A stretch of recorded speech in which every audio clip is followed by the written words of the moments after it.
کابل هغه ولایت دی چې ترافیکي ګڼه ګوڼه پکې زیاته ده.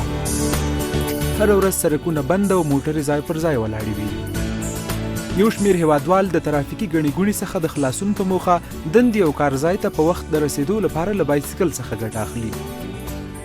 کابل ښاریان وایي چې د نورو ګټو برسېره بایسکل چلول روغتیا ته هم ګټه رسوي، نو له همدې امله له بایسکل څخه استفاده کوي.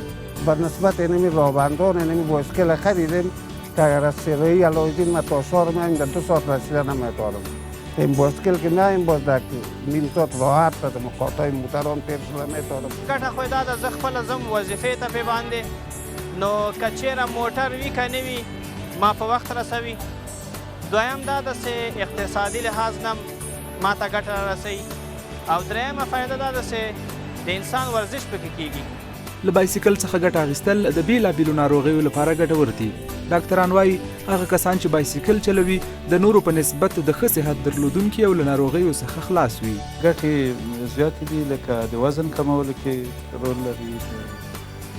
اکثره امراض د مثلا امراض د قلبي، ستروک یا څوک چې فلج کېږي، جګ فشار لپاره، شکر لپاره، بعضې اکثره مخنیوی د سرطاني امراضو نه کېږي، التهاب د مفاصلو نه جلوګیري کوي، خوب ورسره سمیږي، او همداشان اجتماعي هغه یې ورسره ښیي. د موټرو ډیروالی د هوا د ککړتیا یو عمده لامل دی. د چاپیریال ساتنې ادارې مسؤلین وایي که خلک د موټرو پر ځای له بایسکل څخه ګټه واخلي نو د چاپیریال په ساتنه او پاکوالي کې به یې مرسته کړې وي. ما امیدوار هستم که در این قسمت مردم همکاری بکنن و هر کس این به عنوان یک وظیفه ملی و وجدانی و کسی که میگه وطن خود دوست داره تقریبا یعنی بعد این کارها رو انجام بده. ما در این خاک زندگی میکنیم، حفاظت از او، از هوای و از آب و از خاک تماما وظیفه ماست. د کابل ښار په بیلابیلو سیمو کې بایسکل پلورنځي شته او خلک ترې بایسکلونه اخلي. موږ د بایسکل خرڅولو یوې کوڅې ته سر ورښکاره کړ. دلته دوکانداران وایي چې د پخوا په پرتله اوس له بایسکلونو سره د خلکو علاقهمندي زیاته شوې.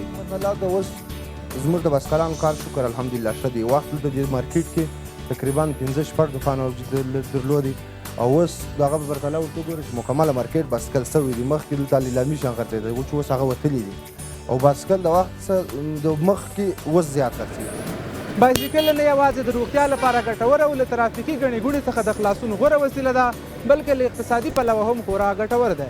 په یو شمېر بهرنیو هیوادونو کې لوړپوړي چارواکي دندې ته د تللو پر مهال له بایسکل څخه استفاده کوي، خو په افغانستان کې لا دغه فرهنګ نه دی عام شوی.